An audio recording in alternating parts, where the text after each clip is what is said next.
जय श्री हरि विष्णु। भगवान विष्णु सबका मंगल करें। स्वागत है आपके अपने YouTube चैनल जय सनातनी में। आज हम बात करेंगे ऋषि पंचमी व्रत के बारे में। कब मनाया जाएगा, उसका महत्व और उस दिन का शुभ मुहूर्त, पूजा विधि, व्रत कथा। व्रत का महत्व। 2025 में ऋषि पंचमी व्रत 28 अगस्त को रखा जाएगा।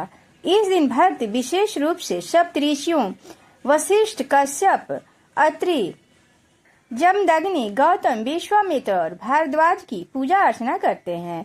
यह व्रत महिलाओं के लिए विशेष रूप से महत्वपूर्ण माना जाता है, क्योंकि शास्त्र के अनुसार मासिक चक्र से संबंधित अनजाने में हुए पापों का प्रायश्चित इसी व्रत द्वारा होता है। ऋषि पंचमी हिंदू धर्म में एक महत्वपूर्ण व्रत और पर्व है, जो भाद्रपद मास के शुक्ल पक्ष की पंचमी तिथि को मनाया जाता है। यह त्योहार सप्तऋषियों कश्यप, अत्रि, भारद्वाज, विश्वामित्र, गौतम, जमदग्नि और वशिष्ठ को समर्पित है, जिन्होंने वेद के ज्ञान को प्रचारित किया और मानवता के कल्याण के लिए अपना जीवन समर्पित किया। यह पर्व विशेष रूप से महिलाओं के बीच लोकप्रिय है, जो इस व्रत को रख कर और पूजा करके अपने पापों का प्रायश्चित करती हैं। विशेषकर मासिक धर्म के दौरान जाने अनजाने में हुए दोषों से मुक्ति पाने के लिए भी इस व्रत को किया जाता है। यह व्रत सर्वश्रेष्ठ है। ऋषि पंचमी का उद्देश्य न केवल आध्यात्मिक शुद्धता प्राप्त करना, बल्कि समाज में ऋषियों के योगदान के प्रति कृतज्ञता व्यक्त करना भी है। इस दिन भक्त स्नान, पूजा और उपवास के माध्यम से अपनी आत्मा और शरीर को शुद्ध करते हैं। यह पर्व पवित्रता, आध्यात्मिकता और नैतिकता के मूल रूपों को बढ़ावा देता है।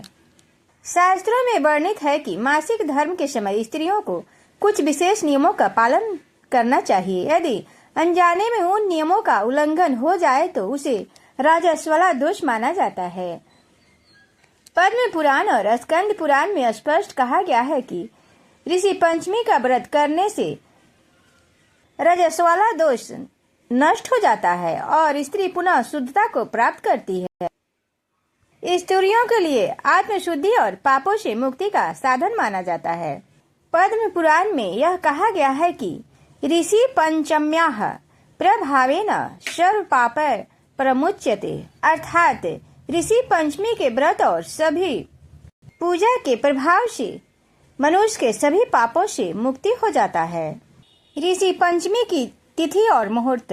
2025 में ऋषि पंचमी का व्रत 28 अगस्त गुरुवार को मनाया जाएगा। यह भाद्रपद मास के शुक्ल पक्ष की पंचमी तिथि को पड़ता है। ऋषि पंचमी 2025 में भाद्रपद शुक्ल पंचमी प्रारंभ 27 अगस्त 2025 दोपहर 3:44 तक, समापन 28 अगस्त 2025 शाम 5:56 तक रहेगा। पूजा का शुभ मुहूर्त 28 अगस्त 2025 को सुबह 11:05 से दोपहर 1:40 तक रहेगा। ऋषि पंचमी व्रत कथा। ऋषि पंचमी का व्रत सुहागन महिलाओं को विशेष रूप से रखना चाहिए। ऋषि पंचमी का व्रत करने से महिलाओं को संसार के सभी सुखों की प्राप्ति होती है। इस दिन महिलाओं को व्रत का पूरा लाभ प्राप्त करने के लिए भविष्य पुराण में वर्णित ऋषि पंचमी की कथा का पाठ जरूर करनी चाहिए, तभी उनका व्रत पूर्ण होता है। युधिष्ठिर ने प्रश्न किया, हे देवेश, मैंने आपके श्रीमुख से अनेक व्रतों को श्रवण किया है। अब आप कृपा करके पापों को नष्ट करने वाला कोई उत्तम व्रत सुनावें। राजा के इन वचनों को सुनकर श्री कृष्ण जी बोले, हे राजेंद्र, अब मैं तुमको ऋषि पंचमी का उत्तम व्रत सुनाता हूँ, जिसको धारण करने से स्त्री समस्त पापों से छुटकारा प्राप्त कर लेती है।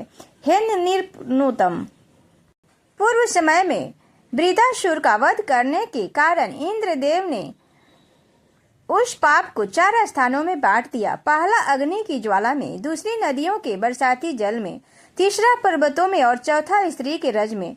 उस रजस्वला धर्म के जाने अनजाने उससे जो भी पाप हो जाते हैं, उनकी शुद्धि के लिए ऋषि पंचमी व्रत करना उत्तम है। यह व्रत समान रूप से चारों वर्णों की स्त्रियों को करना चाहिए।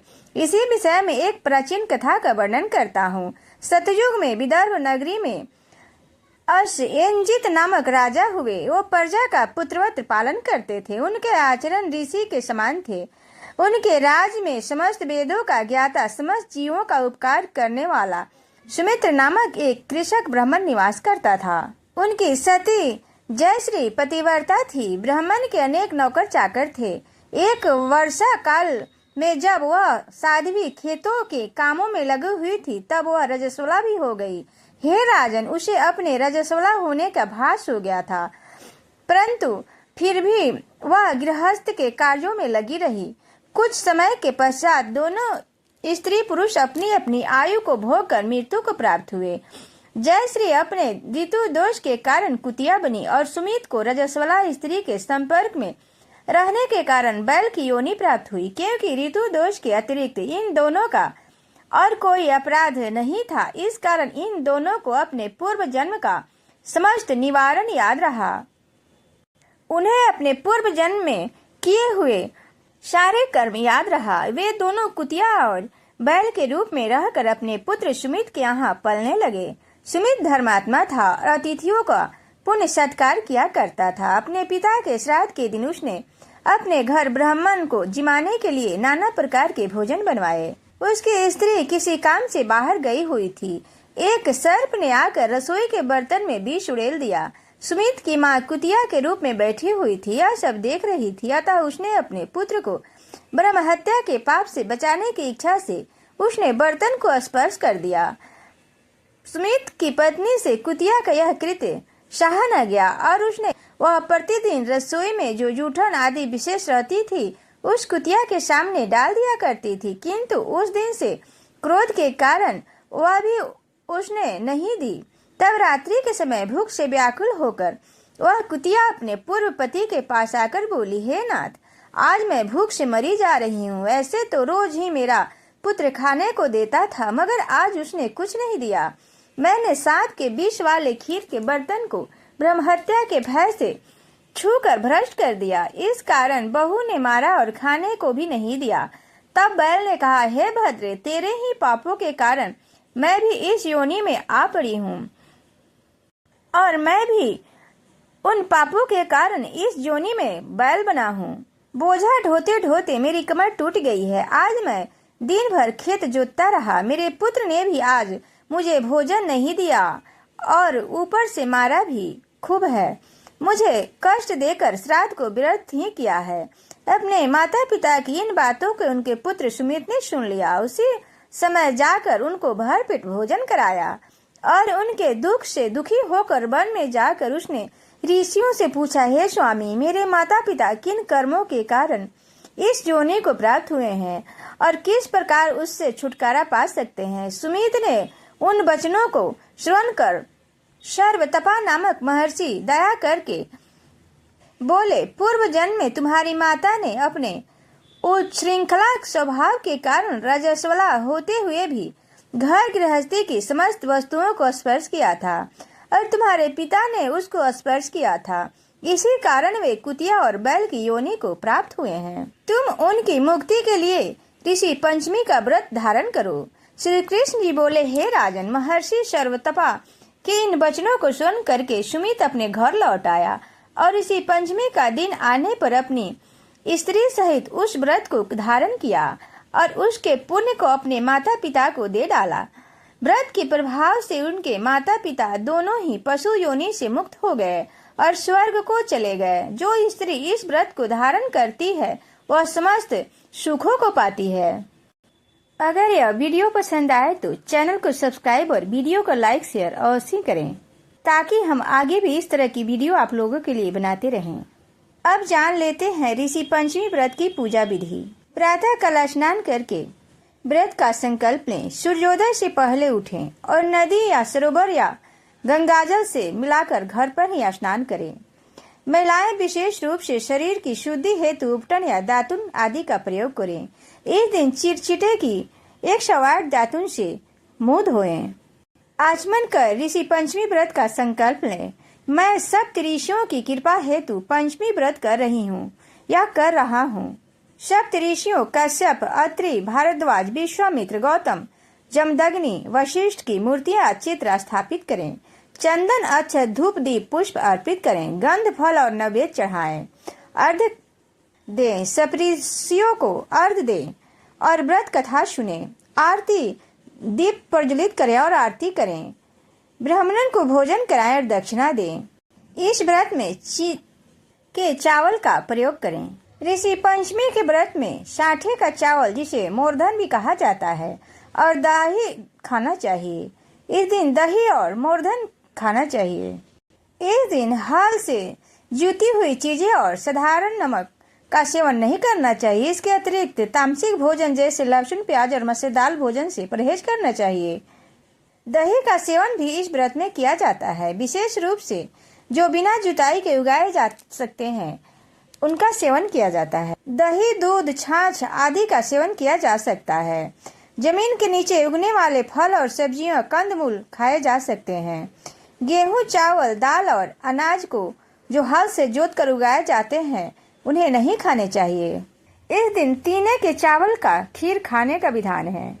सप्त ऋषियों की पूजा हल्दी, चंदन, रोली, अबीर, गुलाल, मेहंदी, अक्षत, वस्त्र, फूल आदि से की जाती है। पूजा करने के बाद ऋषि पंचमी व्रत की कथा सुनी जाती है।